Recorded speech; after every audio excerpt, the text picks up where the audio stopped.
Hello everyone and welcome. This is going to be the reading for Scorpio, Sun, Rising, and Venus. Of course, we're doing feelings like we usually do feelings. Again, these are going to be shorter videos than usual. It's not going to be half an hour videos like I usually do, or the ones that I started with, because well, I have a lot of stuff going on, a lot of things to take care of, and basically I don't really have a lot of time, a lot of personal readings. So, yeah, hopefully this is making it, still giving you useful information that you can take out of the videos, and understanding your person, understanding your relationship, and so on and so forth. The readings are going to be around 15-20 minutes long, for up until I get everything settled, and then we're gonna go back to the usual longer videos. But it depends, because it's still a lot of things and a lot of information, even if it's 15 minutes or 20 minutes. Even if it's shorter, it doesn't really matter. It's still like putting and giving my all to the reading. So let's just get into it and jump ahead. I shuffle the deck, like the up and down stuff, and now we're just shuffling to see what your person is feeling. So this is Scorpio Sun, Rising, and Venus. Okay, so what is Scorpio Sun, Rising, and Venus person feeling about them? We're starting off with the Five of Cups upright. What else? Sorry, what are they feeling? We have the Tower upright. What else? What do we have? We have the Moon upright. Knight of Cups. What else? We also have the Nine of Swords upright. In another one, please, Spirit. What else is the person feeling? Eight of Pentacles reverse. Clarify the Five of Cups for me, please. Spirit, what's going on with that Five of Cups? Interesting. We have Death in reverse. Clarify the Tower for me. Nine of Pentacles upright. The Moon. We have the Wheel of Fortune. Knight of Cups, Spirit. Six of Cups upright. Nine of Swords. We have a shit ton of cards. Apparently that fell out. Do I want to keep them all though? We have these cards for there. So Ace of Cups reverse, Three of Swords upright, and the Sun. Clarify the Eight of Pentacles for me, Spirit. What is the person feeling? We have the Five of Wands upright. Bottom of the deck, the Emperor. Wow. The first thing that I heard as I was shuffling the deck and getting all the cards settled for the reading was that the person feels like this connection is too good to be true. They feel that, it's that kind of water on how did I get them? Like you, how did they manage to get such a, kind-hearted, super, super sweet and caring person when they're a mess? When they feel like they don't have enough to give, or when they don't feel like they're enough, or they have all of their lives together, and they were kind of, that feeling of things being super, super, super, super intense for them, to the point in which it becomes, hard to deal with or hard to accept, especially because there might be something in you that is triggering their insecurities a lot. Maybe you're more settled than them, or have things together and they don't, and they're kind of questioning all of that, and they're kind of looking at things from the perspective of they're fucking worthless, and you are this amazing person who has everything under control, and everything is going well for your life, in your life, and they're just like mediocre with everything that they've been dealing with and that's going on in their life. And it's just like always comparing themselves to you, and maybe some things about you specifically that you do, how you carry yourself into the world, how you behave, the things that you have and things that you have achieved so far, is just making them feel super insecure. But at the same time, they're like, you know, seeing you in such a high regard, and you're like better than them, and they kind of feel really, really lucky to have met you. um and they feel super drawn to you, but their feelings are also changing because there's a lot of confusion going on, and having it clarified. But the Wheel of Fortune is just their feelings go not necessarily to extremes, because the Wheel of Fortune is not reverse for it to be like a more negative meaning of the wheel. But it's kind of, it goes from one extreme to the other one. Or, you know, if there's gonna be always two energies, two different energies. If you're great in their eyes, they suck, and if you suck in their eyes, they're great. It kind of, that type of energy gives me that type of energy, that type of vibe, which isn't necessarily a bad thing if they learn how to deal with it, because it's not good to compare yourself to other people. So what I'm seeing from the Five of Cups, there's definitely something that has happened within their lives, especially having the Tower as well, that is just, you know, have left them feeling super disconnected from the world, super, you know, like they're broken deep within themselves. They're just you know, still rebuilding themselves, still figuring out, like they had a Tower moment going on, and that brought confusion within their lives, and they're still worrying about things and seeing the negative side of everything that happens. Like they're not focusing to the opportunities, on the things that are salvageable still, that they can take care of. That, you know, they could just take this 2 cups and leave and go build something, fill the cups with the waters, because there's plenty of waters, there's plenty of emotions, there's plenty of feelings left, there's plenty of things to still do. They have that opportunity to fill the cups and leave, and, you know, get to this 6 of Cups and offer to other people and have a balanced you know, exchange of emotions. But they're stuck looking at all of the spilt water when they have the ocean or the sea next to them, which is an abundance of emotions.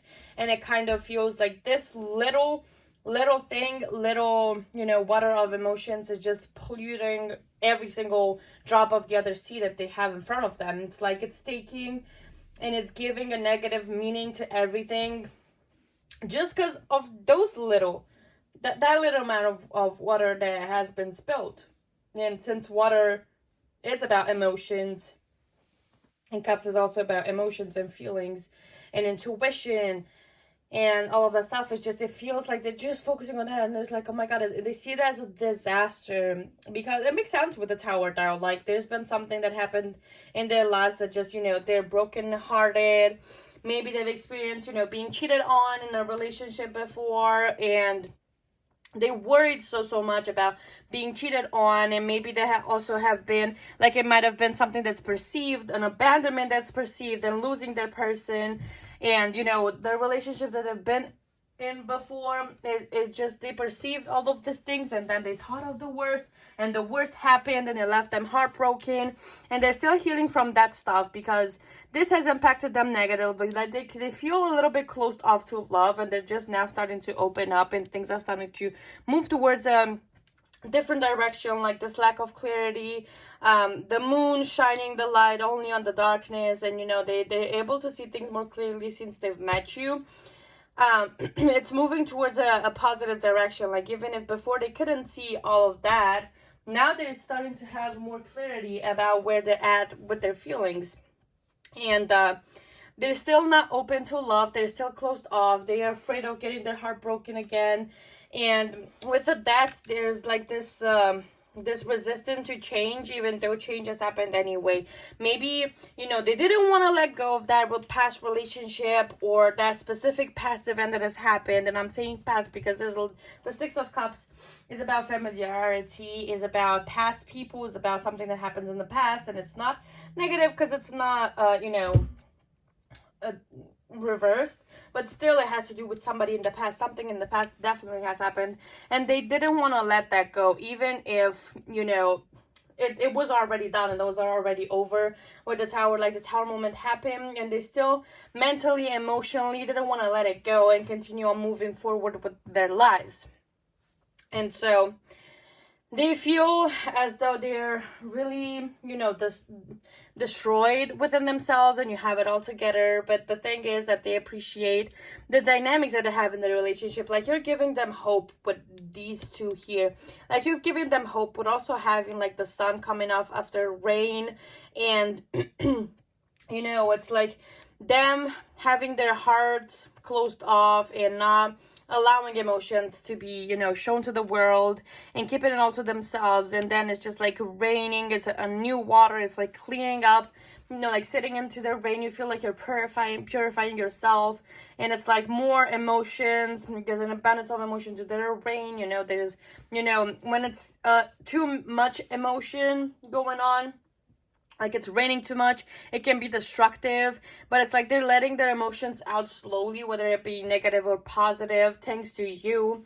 And they kind of are able to overcome those feelings of paranoia, of anxiety that they're feeling. And they're seeing a silver lining, and seeing happiness thanks to you. They might be a little bit defensive though, feeling a little bit defensive, but it's just because of that.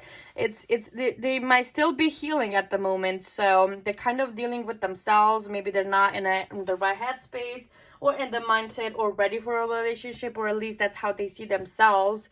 Like, they're not ready for this because they kind of have this resistance towards working on the relationship. Like, they're feeling as though you may feel that the effort that you're putting in is not being reciprocated. It's like there's an imbalance of effort and energy that's being put into the relationship.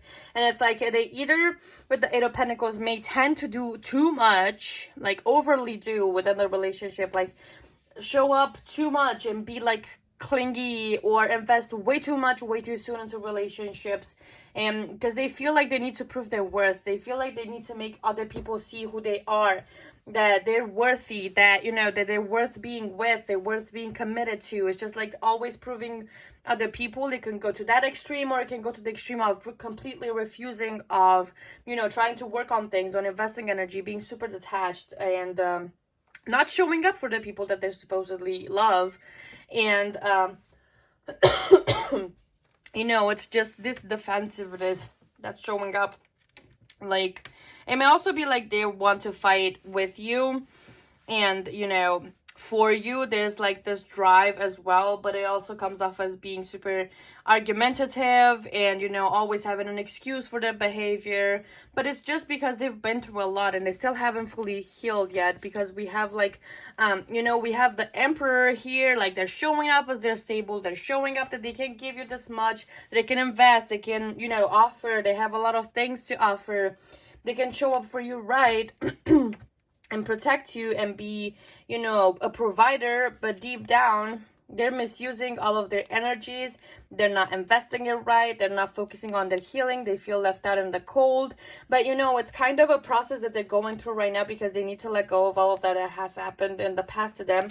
And, you know, these people could just literally go inside if they're so cold. But they know that, you know, striving to continue on walking while it's still cold outside, and it's difficult to walk when it's that cold, is just, they're making a decision to continue on working because they think that it's worth it.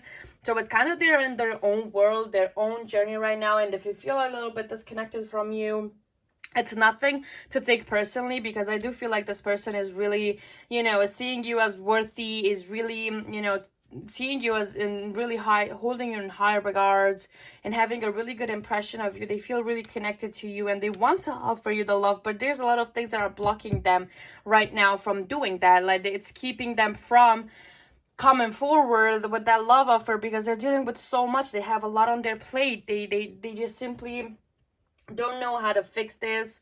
They're still figuring it out. There's confusion going on. The confusion may be clearing out, but it's still gonna take some time. And if you want to be with them, and, you know, you're really like invested into them, and you feel like this is your person, you need to be patient with them, because they do need patience, they do need compassion, they do need to be shown that they can believe in love. And, you know, it's not your responsibility to have somebody heal, or to help them heal and address everything that they need to address. They want to help themselves, but they are in their own ways working on themselves and moving slowly.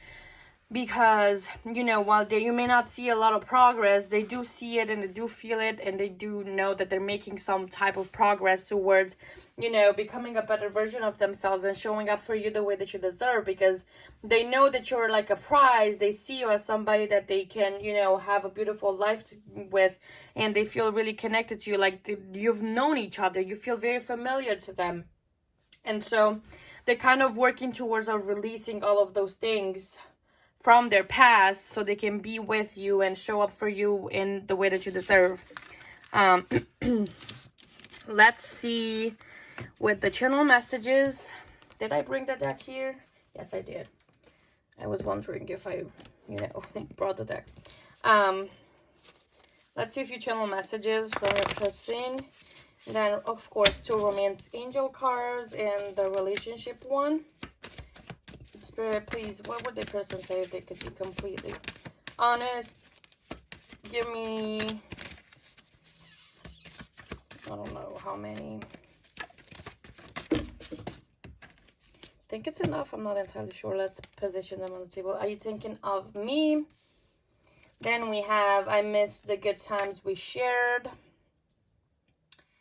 We also have, I'm focused on myself right now.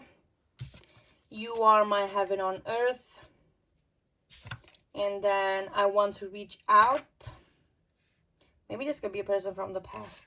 You know, depends on how you apply it to your situation. I feel powerless. How can I repay you? We have one on the floor that says, I just don't know how to fix this. And let's see for one more, Spirit, what would the person say? I feel like I don't have enough to be worthy of you. So this is double confirmation to that kind of energy that I was picking up in the, you know, in the actual tarot reading. Let's see. Romance angel cards, Spirit, please, what's going on with this connection? We have express your love. Go ahead and make the romantic gesture. And then, what else, Spirit? Please give me one more.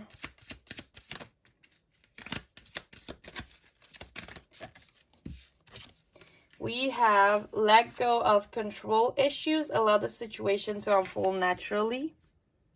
So, you know, whoever is trying to control things here should let it loose a little bit, because things are gonna, you know, move at their own pace, and in time things are gonna progress. Don't even stress too much about it.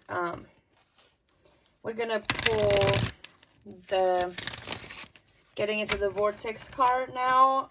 That's from that deck. It's more about law of attraction.